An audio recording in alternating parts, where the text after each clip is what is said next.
안녕하십니까. 낭만정원사 김입니다.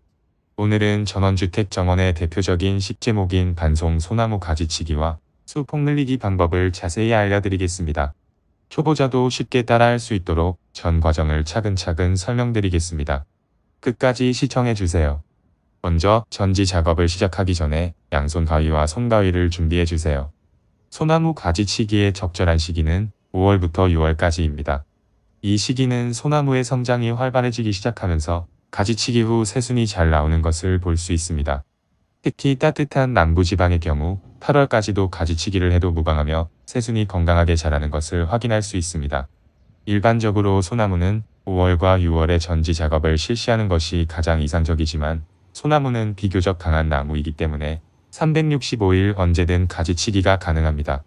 다만 가지치기 후에는 적절한 관리를 통해 소나무의 건강을 유지하는 것이 중요합니다. 반송은 자연적으로 둥근 수영을 만드는 습성이 있지만 수영이 어긋나거나 불규칙해지면 시각적으로 미관을 해칠 수 있습니다.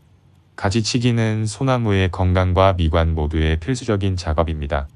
매년 가지치기를 하지 않으면 가지가 과민해지며 안쪽에 전잎이 쌓여 통풍이 나빠지고 이는 병충해 발생의 원인이 될 수 있습니다.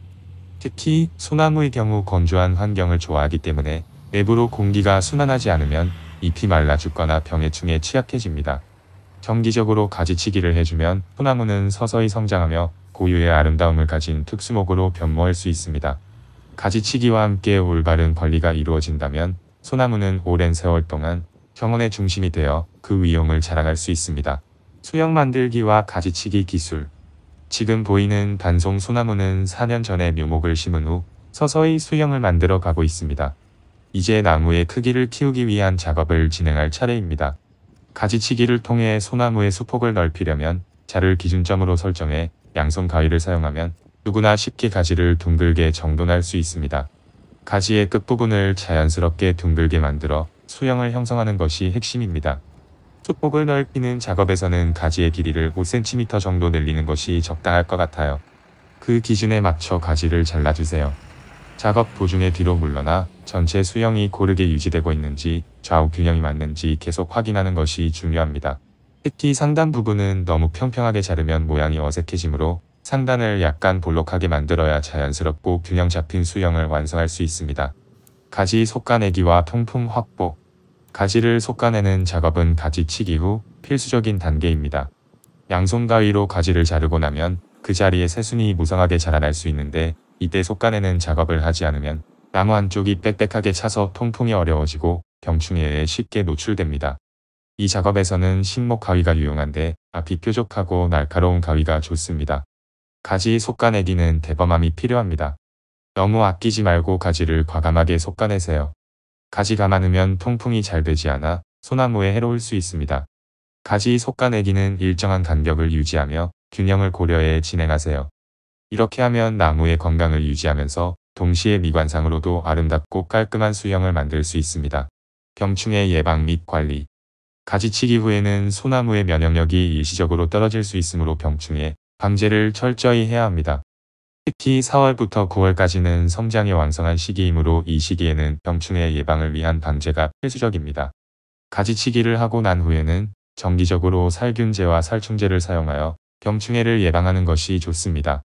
또한 통풍을 잘 유지하는 것이 중요합니다. 가지치기를 통해 나무 내부로 공기가 순환되게 함으로써 자연적인 방제가 이루어지도록 해야 합니다.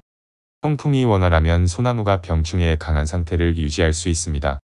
물 관리와 비료 주기.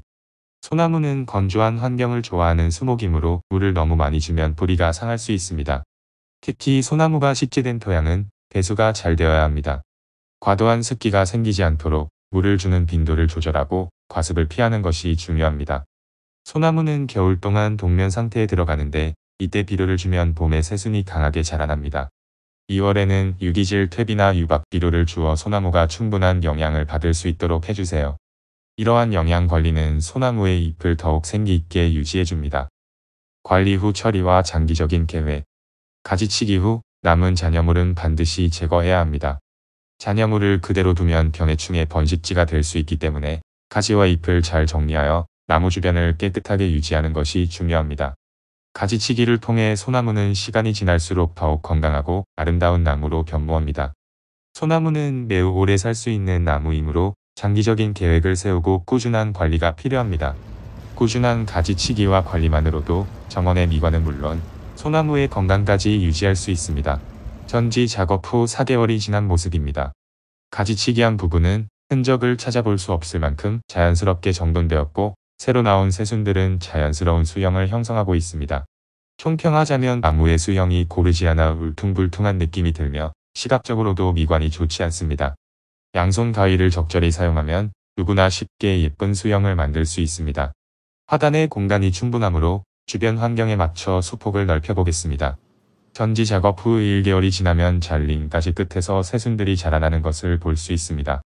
이러한 새순을 기준점으로 삼아 자연스럽게 수폭을 넓혀갈 수 있습니다. 진한 녹색의 윤기 나는 솔잎들은 차가운 겨울이 찾아와도 정원을 여전히 싱그럽고 생기있게 만들어줍니다. 소나무 가지치기를 통해 여러분의 정원을 한층 더 고급스럽게 가꿔보세요. 끝까지 시청해주셔서 감사합니다. 앞으로도 더 유익한 정보로 찾아뵙겠습니다. 안녕히 계세요.